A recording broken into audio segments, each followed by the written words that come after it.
छोरोको यत्रो यत्रो सुन्ने छ है। ड्याडी मलाई त मान्छेले पिट्यो।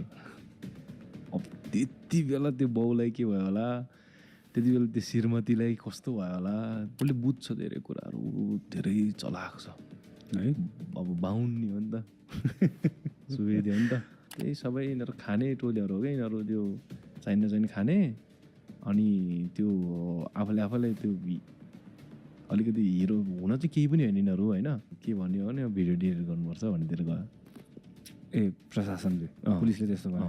अनि बरु पैसा दिइन्छ भिडियो डिलिट गर्नुपर्छ भन्नु भने घरि कुन प्रोग्राममा घरि कहाँ बाइक बनाउनु ठाउँतिर देखिन थाल्यो, भेट्न थाल्यो। बोल्थ्यो नै नबोल्ने हेर 11 महिना पछाडि यो उयो टोपी लाउने इजब भन्ने हाम्रो यो ब्रदर इजब बरुन पुलिसले मुद्दा दर्ता गर्ने ठाउँमा यो चाहिँ सामान्य केस हो। कुन आधारले सामान्य भयो? त्यही भने त्यो त मिल्दैन नि।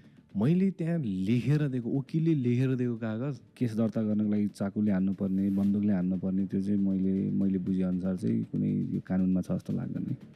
तपाईँमाथि अन्याय भइरहेछ भने तपाईँ फाइट गर्न सक्नुहुन्छ, तपाईँले पुलिसको ढोका गुहार्न सक्नुहुन्छ। तँलाई हिजो नआएछ भने होइन, यो नलेख भने होइन, त्यहाँ गएर निवेदन दे, त्यसरी बोल्यो। त्यसरी बोल्ने। अनि अझ वकिलले हुन्छ भन्ने छ भन्दाखेरि त्यहाँको प्रशासनले के भन्यो भने वकिलले तिम्रो पैसा खानको लागि यस्तो भनेको हो।